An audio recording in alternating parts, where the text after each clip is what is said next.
Assalamualaikum warahmatullahi wabarakatuh. We are from Group 8, Section 2, and we will discuss about trends in money supply, household and cooperatives. What is money supply?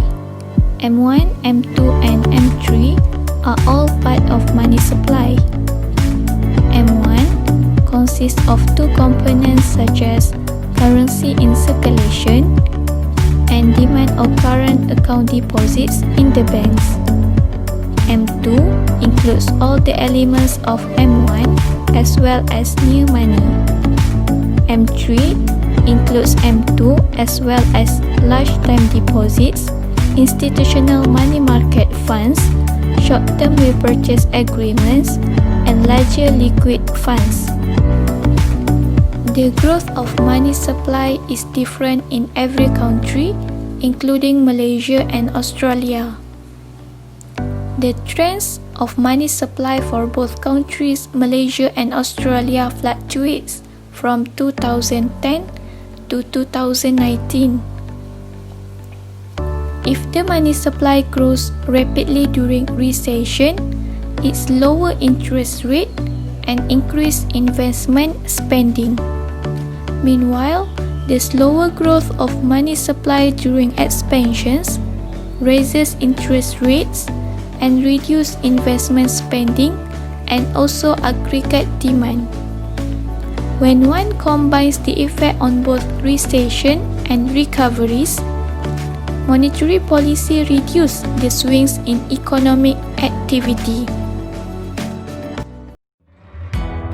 What are currency fluctuation? Currency fluctuation are a natural outcome of floating exchange rate, which is the norm of the most major economy. Numerous factors influence exchange rate, including a country's economic performance, the outlook for inflation, interest rate differential, capital flows, and so on.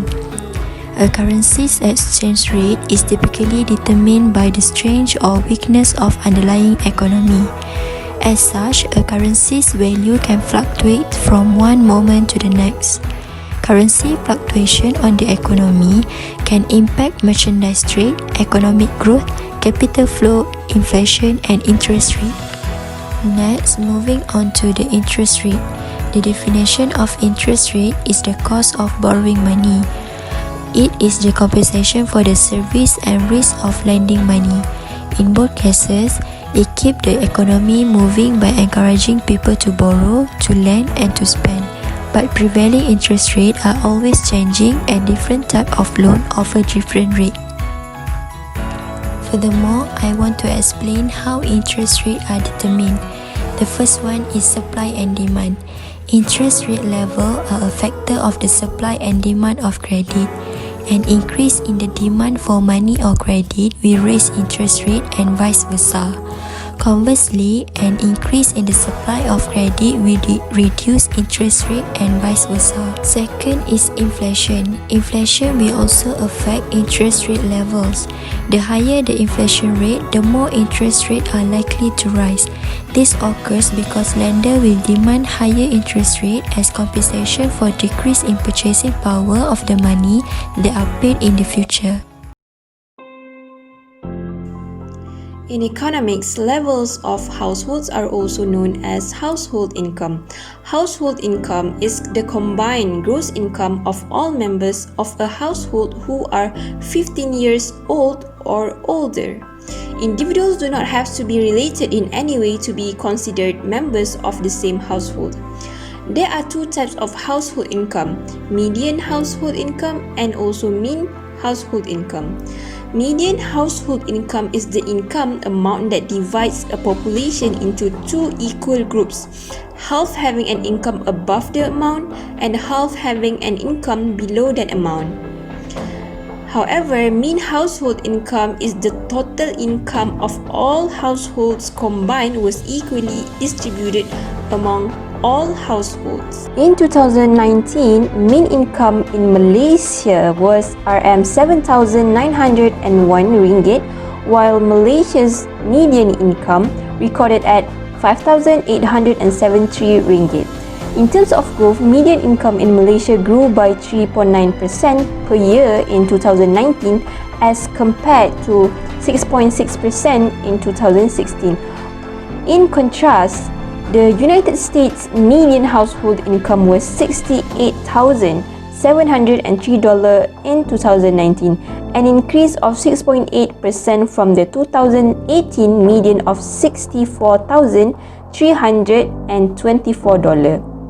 The 2019 real median incomes of family households and non-family households in the United States increased by 7.3% and 6.2% from their respective 2018 estimates.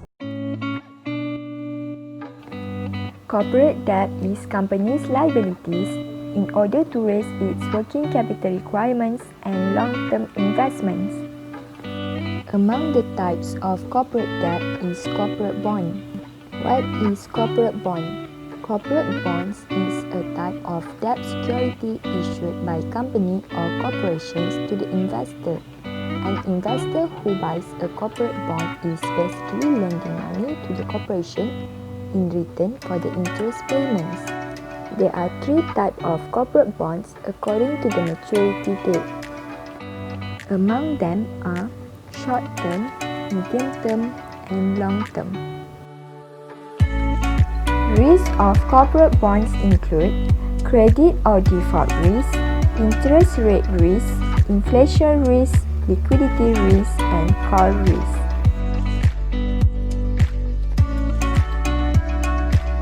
Corporate debt bubble is the problem of excessive corporate debt. Corporations that are already in debt are going further and further into the debt.